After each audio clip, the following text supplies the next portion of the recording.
collaborator in New Zealand, for organizing such a conference on the media economy. Because although we have independent investigations going on in different parts of the country, to bring them together in one platform, is really, really important. Particularly when it comes to the media, somehow capital is seen as opposed to what is media, right? So that the image of the media producer, when placed in an economic context, appears to be tainted, right? That somehow the economy and its world of capital can only then impose on the independent world of the investigator and the journalist or the media producer and influence it in negative ways. And so of late we've had issues, whether it comes to the valuation of spectrum and the involvement of offshore companies, whether it comes to paid news, and so the anxiety then of our media space and those is how do you preserve the values of openness and diversity and also universal access for the media, and can the economy and can the political economy then sustain such a media space, or is it very homogeneous, is it very monopolistic, is it very exclusive and unjust? You know, and I think these are some of the queries that we need to probe further, and why we have the industry producing figures and why we have reports made to the government which include figures. We do need more fleshed out social scientific as well as, of course, interdisciplinary ways of approaching media studies. And I think such a collaboration, long-term, dedicated investigation of this very, very important work and how they will shed light on capital formation and media today in India. All right, the first paper is Professor Douglas Hill, and the title is India's Media Economy and the Role of Offshore Finance. So over to you. Thank you, Ravina. Good précis of where we are with regards to the different kinds of contemporary era.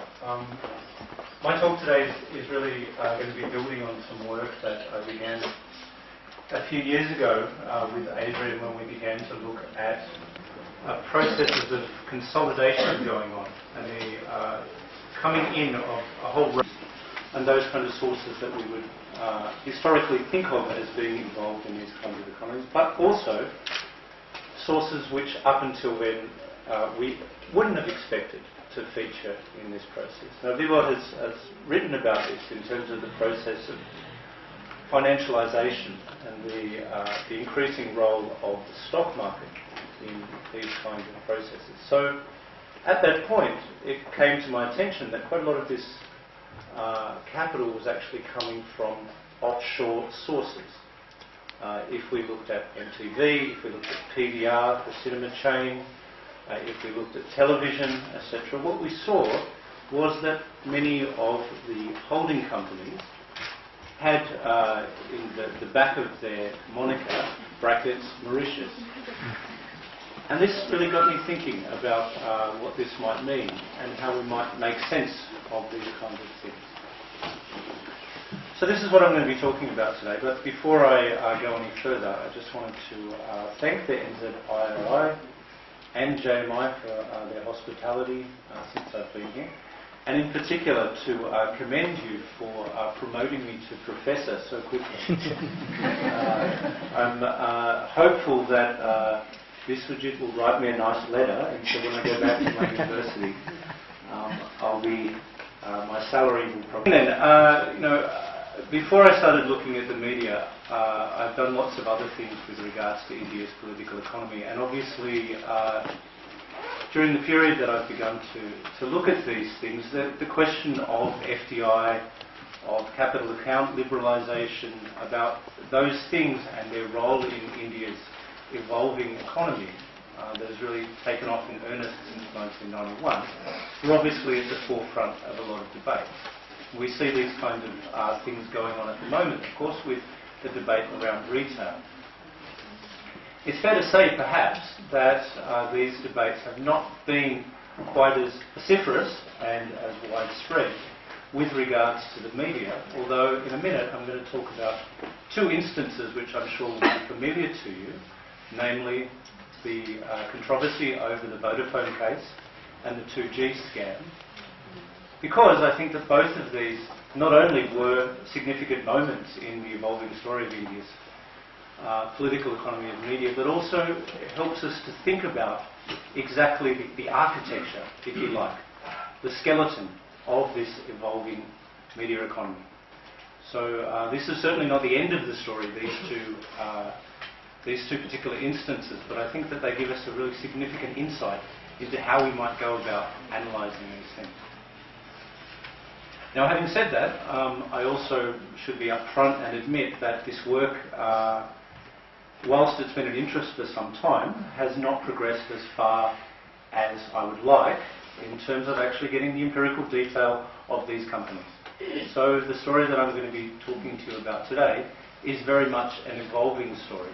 And I hope, because of the partnership that we've formed with JMI and NZIRI, there's a capacity there for us to actually find out a whole lot more about that. So obviously from a regulatory perspective, there's a whole range of debates around how FDI should come into the country, the conditions under which it should come, and the kind of structures which should control that. This, in the case of the media, of course, has been around different kinds of segments which have different caps on them with regards to how much FDI should go into this. So, for example, print media, which Mr.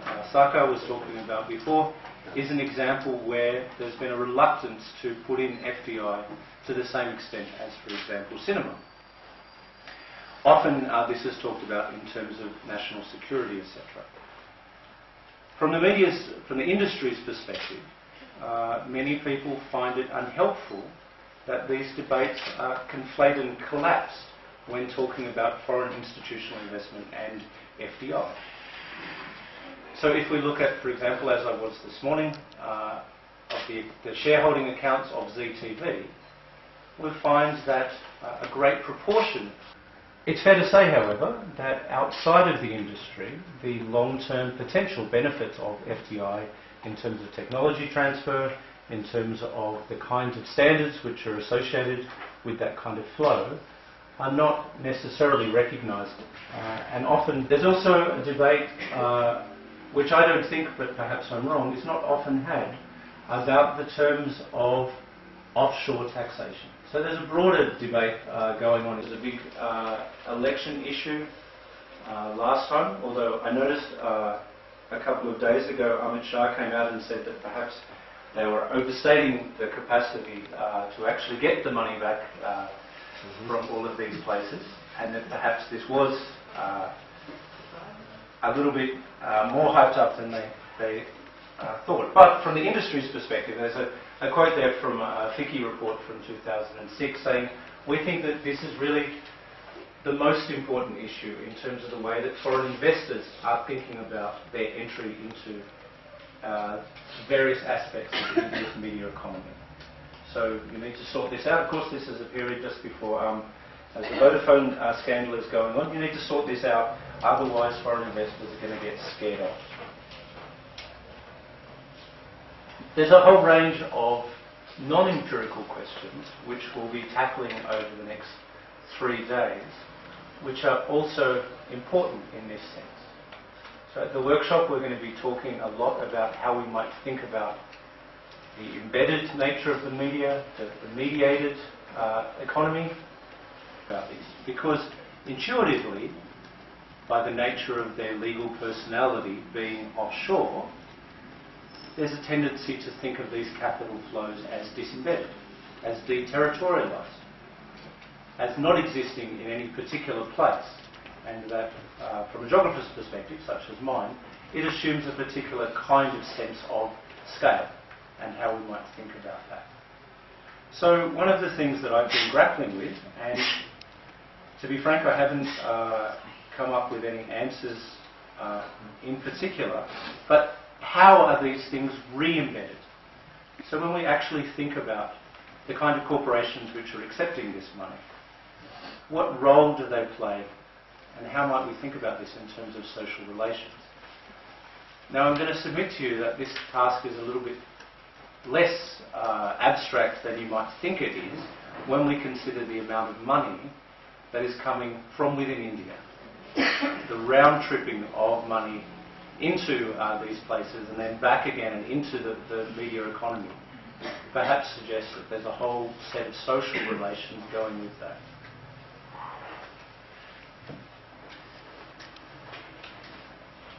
So a brief précis perhaps on what's happened with the media economy and the consolidation of that at various points in time. Of course, we see a whole range of large players entering the sector. We have predominance in different parts of small players as well. Some of this money is coming from traditional media economies, as I said before. Some of it is coming from outside. The great vaunted potential of the media, different segments of the media economy that we heard about in the introductory remarks means that there's no shortage of possible suitors wanting to take advantage of these fast-growing sectors. And this is the regulatory environment which they confront. So in different areas, there are different regulations. Some of these, of course, go through the automatic route, and FDI is able to be granted without going through those procedures. For other segments, it's a little bit more complicated. Obviously, we're going to hear about it in a little while. I imagine when we're talking about cable, there's all sorts of limits there which are different from what we see, for example, in film.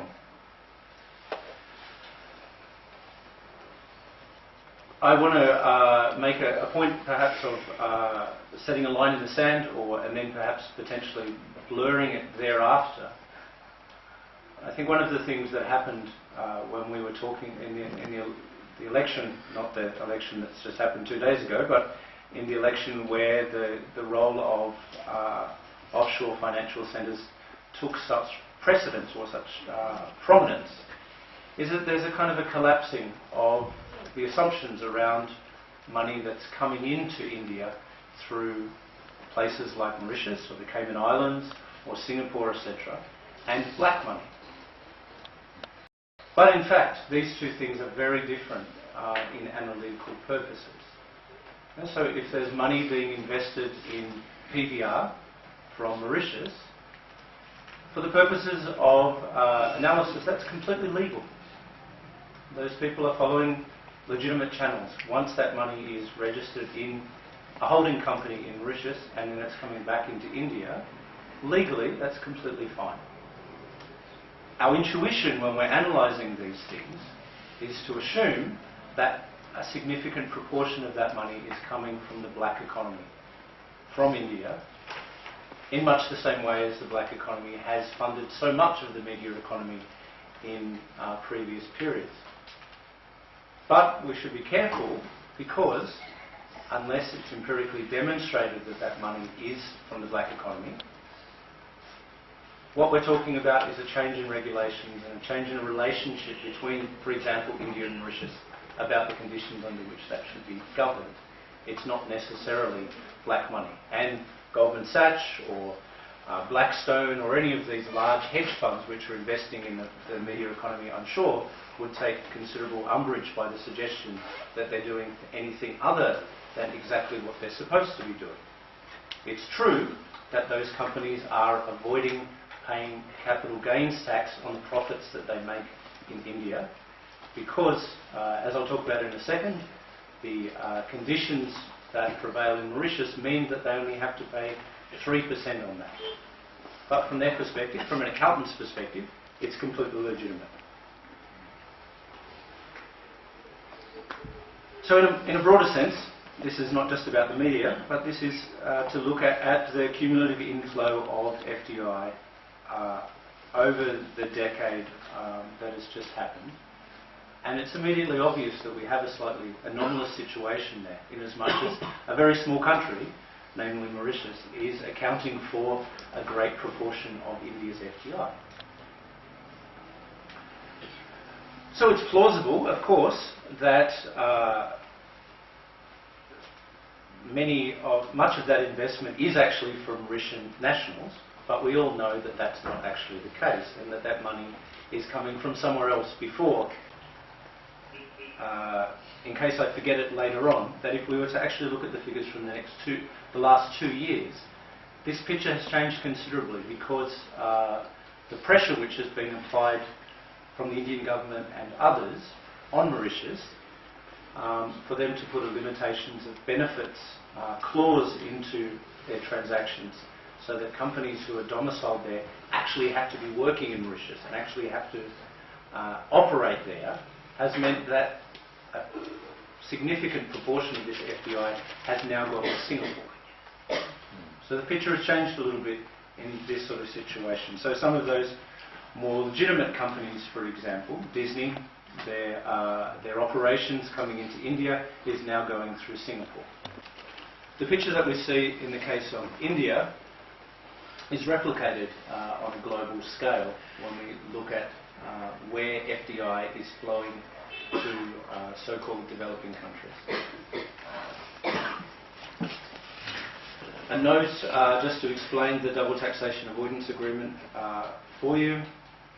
Essentially, because of the DTTA that India has signed with Mauritius a long time ago now, as long as residency requirements can be established, any profits which are earned here can be flown back to Mauritius. So why does this happen, is the question that we've been toying with in our discussions over the last couple of days. Is this just really about tax minimisation? Or is it about the function of those corporations themselves? If a tremendous amount of money is going to a company and then pumped, does that mean over the longer term that profits can be realised from that process? So the process of moving this money around, does that have an element in this story as well? Of the company for the purposes of taxation within India can be shown to actually making no money at all. Is it, as we saw in the 2G scam, something more nefarious?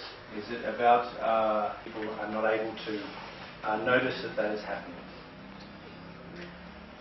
So I guess I'm running out of time and I'm only halfway through. This seems to happen quite often. The reason I wanted to talk about Vodafone and the 2G thing is that I think that they give us a good insight into two different aspects that we need to consider in this case. The first of them, Vodafone's acquisition of Hutchison SR, is important because the companies which were involved in that, for taxation purposes, none of them were actually domiciled in India. And so this alerts us to these sort of jurisdictional issues when we talk about taxation. The 2G one, the allocation of spectrum, of course is important for a whole range of other issues, and that is because it alerts us to the presence of all of this black money. We also have these issues around how media companies more generally, like these companies which have a significant stake of FDI in them, are valued, and how we might account for this, given that most of these companies don't have the kind of physical assets that you might associate with other kinds of industries. But what's also interesting from my perspective is that the 2G scandal is arguably the biggest in corporate India history. But what have we seen since things might be or otherwise? The answer is very little, and certainly much less than you would expect given the scale of this scandal and what was revealed at the time. So without going through this too much, this map I think will help you. Essentially what we see is the transfer of ownership from one subsidiary, which is based in one tax haven, to another Hutchinson subsidiary in the Cayman Islands, so that for the purposes of taxation, none of these transactions necessarily actually had to take place in India. And this, of course, was something which the taxation authorities in India didn't like, and they took it to the Supreme Court, etc. But the case, you know, from international taxation perspective, is obviously a little bit different. I think that you know very much about the 2G scandal, but again, it's about valuation. It's about the fact that the prices that were set for this, the allocation of these licences on a first come, first served basis were based on a particular time period, some years before, not on the period when they are actually allocated.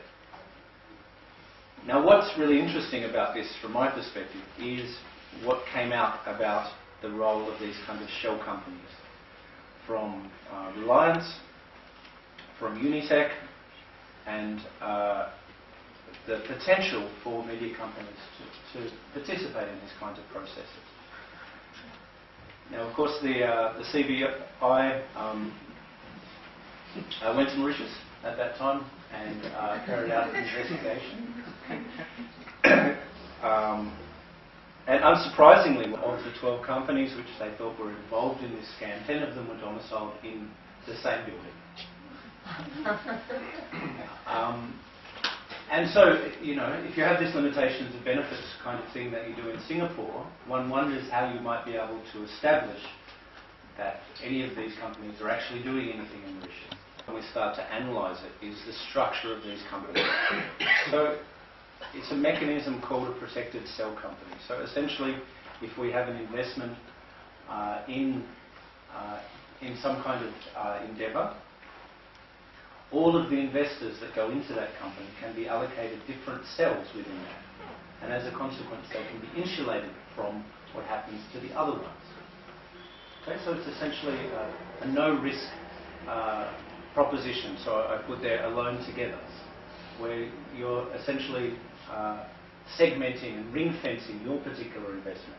And of course, there's great potential there for using it in all sorts of ways as a consequence. And of course, Anil Ambani's ADAG did this when they were transferring that money for the purchase of Delphi. So it's a significant challenge, obviously, and you see a quote there from the white paper on black money that was brought out just a couple of years ago, saying this is an incredibly complex field. You know, someone such as Arun Ghosh estimates that the black economy is somewhere around 50% of India's GDP. You know, and the estimates vary. You know, conservatively 5%.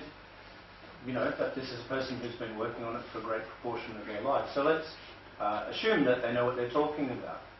As the economy opens up and as these channels become more and more significant, it's an incredibly difficult regulatory challenge to try and change this. So, what we're trying to do is to essentially create an inventory of the companies which are involved in different parts of the media economy, look at the extent to which they have FII and FBI, then sort of cherry pick in a representative way those companies which perhaps are good examples of different segments and different size categories. And so taking large consolidated companies, medium-sized ones perhaps drawing from regional capital, etc., smaller ones which are just concentrated in a particular sector, and really analysing them and understanding what this actually means in terms of the everyday operations of the companies. Now this is obviously going to be kind of difficult because the very nature of this process means that the trail is going to run cold quite often. And this is what the CBI found with the Ambani money that I was just talking about. Eventually, the trail led them to Switzerland, and from there they could go no further. And so there's no guarantee that tracking these flows is actually going to reveal much other than the fact that these flows exist. But to give you some examples of the kind of companies that we find these investors. Blackstone, one of the largest hedge funds in the world, a New York Stock Exchange listed company, vast amounts of money pouring in from all over the world into that. Has a subsidiary in Mauritius by which it uses to buy in a share of one of India's most significant Hindi language newspapers. So that's all we've got time for. But I just wanted to start the conversation about the fact that this is an incredibly important area when we start to look at the consolidation of the media economy and the role that foreign investment plays in this. But it's fair to say that whilst we know that this is happening, we don't really know how it's happening or the extent to which it's happening or the mechanisms by which this is useful. And so that's a task which we're going to be undertaking in the next 6 months or so, and hopefully eventually we then leads us to some fine-grained ethnographic studies, and perhaps we might get to go to Mauritius. So thank you very much, and I look forward to your questions.